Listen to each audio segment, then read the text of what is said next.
The Moon Bowl. The Moon Bowl. Table of Contents. Once upon a time, or the problem. Once upon a time, all the rivers in the world ran into deep holes in the ground. There were no ponds or lakes where people could save their drinking water. The rivers became full only when a woman tipped over on an enormous bowl of water on the moon and poured rain down on the earth. But she didn't always tip the bowl in a timely fashion. In fact, sometimes the bowl would tip just slightly, not far enough to spill any water out. It was deeply frustrating to all the people on earth who watched the bowl waiting for the rain. Isn't that just like a woman to change her mind for no reason? She tips it one way and then tips it right back, they said. The people mistakenly thought that women were silly and couldn't make decisions. One year it had been months since the moon bowl had tipped.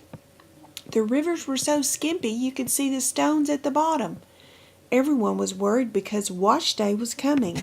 Silly woman, can't she make up her mind? The people grumbled. The hero. Of course, the tale of the moon bowl is a fairy tale, so there must be a hero and a princess. The hero is a humble woodchopper named Tom. The princess was named Charlotte, and she was, of course, incredibly beautiful. One day the beautiful princess spied Tom the woodchopper chopping wood, and she instantly fell in love with him. Tom glimpsed Charlotte through the trees and fell in love with her as well. So the princess skipped off to tell her father, the king. "Father, I have seen the man I want to marry. His axe flies like the wind itself, and the motion of his body is like a river." "A river? Said the king, and he began to think. Of course, this is a fairy tale, so the king had to think of some task for Tom to perform before he could marry Charlotte. "I've got a task for this Tom to complete before he can marry you. He must go to that silly woman on the moon. He must make her tip the moon bowl over so we might have some rain." The task. Now Tom was brought to the castle and told of his task. He kissed Princess Charlotte goodbye and set out to make the woman on the moon tip her bowl over. After 3 days of walking, Tom realized that he didn't know how to get to the moon. He was hot and tired.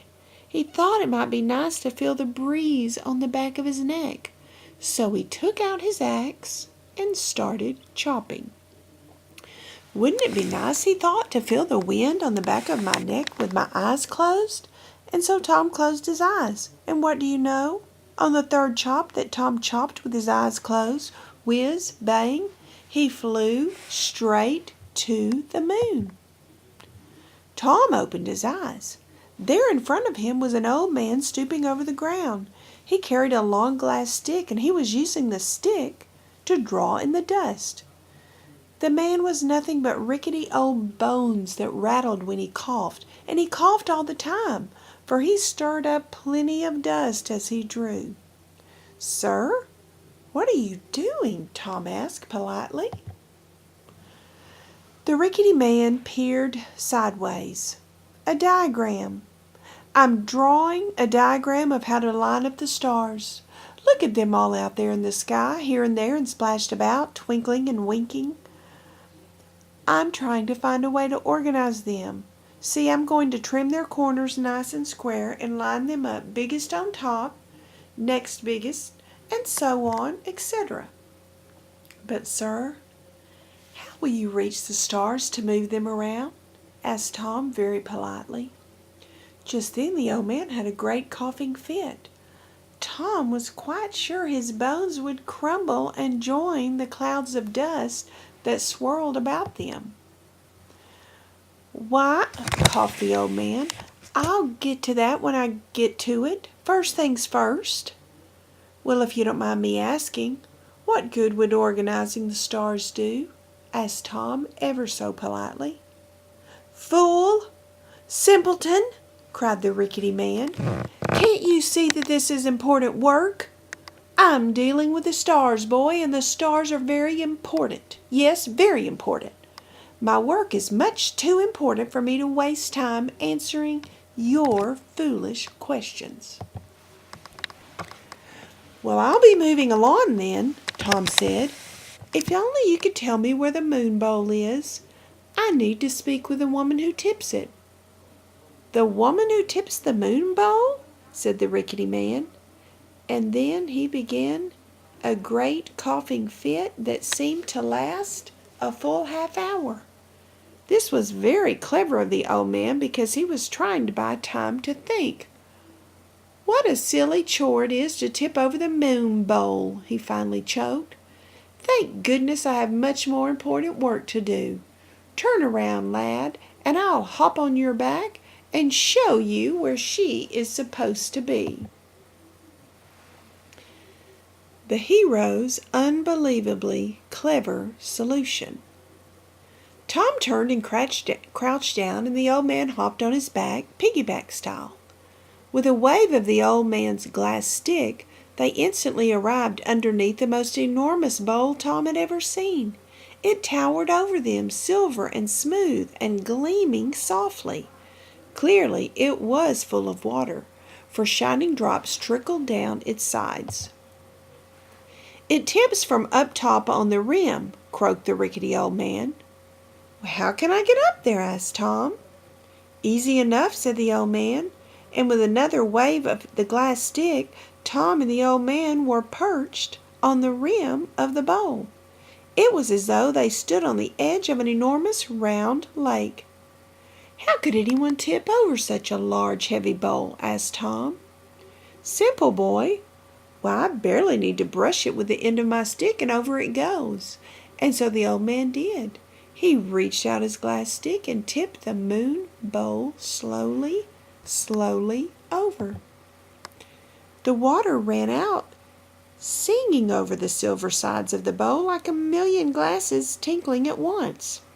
Tom thought of the purring rivers and trickling raindrops falling down on earth, and of how happy all the people must be to have rain.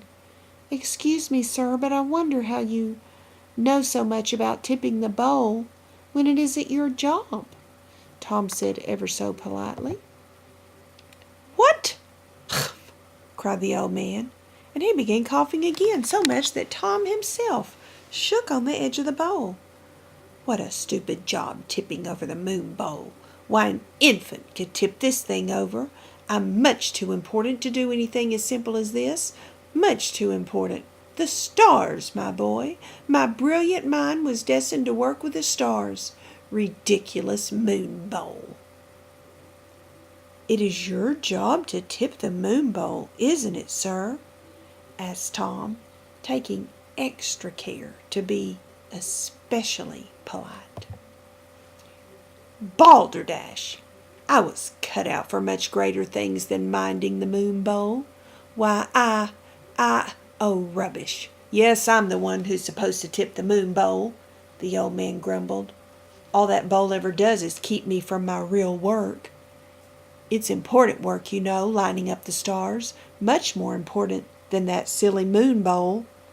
But, sir, if you don't mind me asking, why would you tip it part way and then put it back? It makes the people on earth quite angry."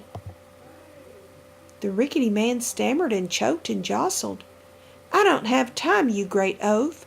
I must get back to my work," he cried, and he shouted so violently that Tom lost his balance. You do remember that he was riding pigback, don't you? The rickety man fell into the moon bowl, while Tom fell outside to the ground. Tom heard the scratching sound of the old man scrambling up the inside of the bowl. Soon he saw the old man's long nose peering over the edge. "My stick!" he cried. "How will I draw my diagrams without my stick? And how will I get down? Toss it up to me, boy." Tom looked around him, and sure enough, the glass stick had fallen near his feet. Tom laughed. "Well, now that you're inside the bowl, I suppose you'll do your job," he said. "If you don't tip the bowl when it's full, the water will come up to your nose. I'm sorry, sir, but I have to be leaving now." And Tom tipped his cap ever so politely, waved the glass stick, and in an instant was back at the king's palace. Happily ever after, or the end. "Did it happen to rain here?" asked Tom. "Rain?" cried the king. "Why, it rained more than I can ever remember it raining. The fields are full of grain, and the rivers are full of sweet drinking water. Plus, I'll be able to get my washing done. Good show, Tom!" "And I must inform you," continued Tom, "that the woman on the moon is really a man. And he changes his mind not because he's silly, but because he thinks he's much more important than the moon bowl." Just then the princess came in and saw Tom, and she flew into his arms. They were married that day, and you can probably guess how they lived after that. As for the old man in the moon bowl, he doesn't dare jump out, because he's nothing but bones.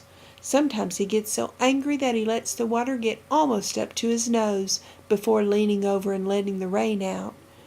But thank goodness he's leaving the stars alone. I think they look quite nice just the way they are. Don't you?